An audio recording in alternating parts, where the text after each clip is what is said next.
मोदी और योगी को बदनाम करने का बड़ा खेल जान जोखिम में डालकर लोग बर्तनों और गैलन में ले जा रहे डीजल और पेट्रोल। समाजवादी पार्टी के नेताओं के यहाँ स्टॉक हो रहे थे पेट्रोल और डीजल, कहीं 3000 लीटर तो कहीं रखा गया था 1000 लीटर छिपाकर। रामपुर में जमीन के नीचे बना रखा था बड़ा टैंकर, तो यूपी से गुजरात तक प्रेशर कुकर में भरकर लोग ले जा रहे थे तेल। सरकार की अपील का भी क्यों नहीं हो रहा असर। उत्तर प्रदेश और पूरे देश में एक ऐसी गंदी साजिश चल रही है जिसका मकसद सिर्फ मोदी और योगी सरकार को बदनाम करना है। एक तरफ कुछ खास पार्टियों के लोग अपने घरों में हजारों लीटर डीजल और पेट्रोल छिपा कर बैठे हैं और दूसरी तरफ बाहर आकर ये चिल्ला रहे हैं कि देश में तेल की किल्लत है। ये वो लोग हैं जो उत्तर प्रदेश को अस्थिर करना चाहते हैं ताकि योगी सरकार पर सवाल उठाए जा सके।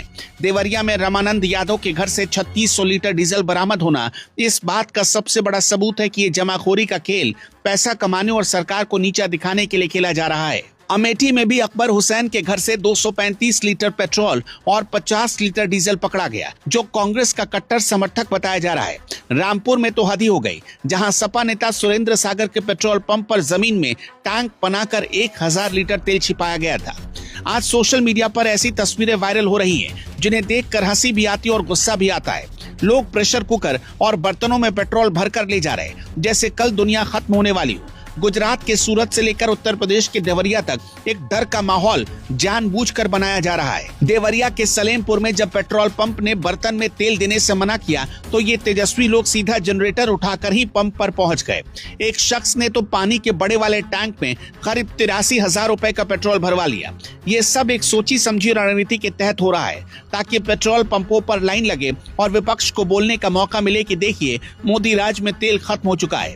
लेकिन इन साजिशकर्ताओं को ये समझ लेना चाहिए कि मोदी और योगी सरकार ने ऊर्जा सुरक्षा का ऐसा चक्रव्यूह तैयार किया जिसे कोई तोड़ ही नहीं सकता है। भारत ने पहले ही अपनी जरूरत के लिए 60 दिनों से ज्यादा का तेल भंडार पक्का कर लिया है। हम किसी भी एक देश या रास्ते के मोहताज नहीं हैं। ईरान ने भारत के 4 तेल और गैस टैंकर पहले ही होर्मुज के रास्ते छोड़ दिए थे और अब 2 और टैंकर को रास्ता दे दिया गया है।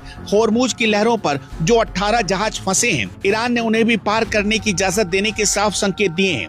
भारत का लोहा पूरी दुनिया मान रही है और यही वजह है कि युद्ध के मैदान में भी हमारे जहाजों को रास्ता मिल रहा है। भारत को हर दिन लगभग 56 से 57 लाख बैरल कच्चे तेल की जरूरत होती है और हम इसका 95% हिस्सा विदेशों से मंगवाते हैं। रूस आज हमारा सबसे बड़ा संकट मोचक बनकर खड़ा है।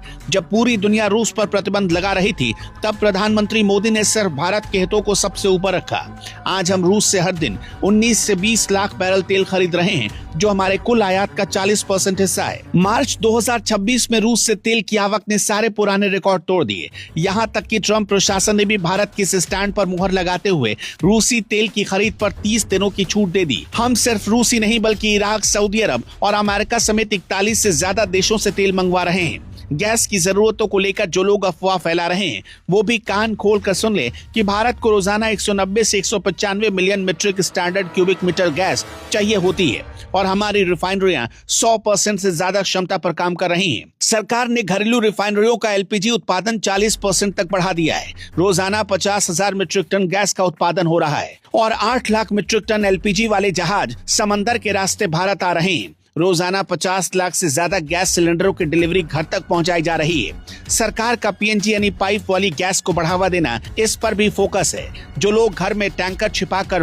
बाहर किल्लत का रोना रो रहे हैं, उनके खिलाफ योगी सरकार का एक्शन अब शुरू हो चुका है। रामपुर में डीएम ने साफ कर दिया कि पेट्रोल पंपों पर गड़बड़ी करने वालों को बख्शा नहीं जाएगा। ये लोग पूरे प्रदेश को अस्थिर करने की कोशिश कर रहे हैं ताकि योगी जी इसी बहाने बदनाम हो जाए, लेकिन इनकी ये मंशा कभी पूरी नहीं होगी क्योंकि जनता अब इन जमाखोरों की हकीकत जान चुकी है। तेल की कमी नहीं है बल्कि कुछ ऐसे लोग बैठे हैं जिनकी नीयत में खोट है। जो लोग पेट्रोल पंपों पर लाइन लगवा रहे हैं वो दरअसल सरकार के खिलाफ एक फेक नैरेटिव सेट कर रहे हैं। भारत के पास तेल और गैस का इतना बड़ा स्टॉक है कि हमें अगले 2 महीनों तक किसी की तरफ देखने की जरूरत नहीं है। समंदर में फंसे हमारे जहाजों को छुड़ाने के लिए भारत की कूटनीति दिन रात काम कर रही है।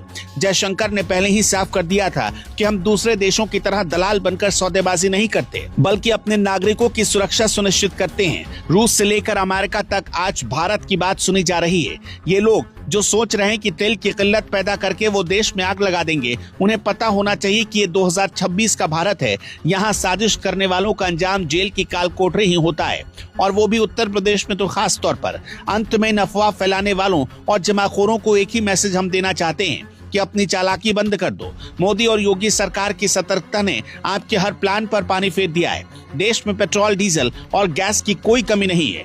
जो भी किल्लत दिख रही है वो इन पार्टी विशेष के लोगों के द्वारा पैदा की जा रही बनावटी समस्या है।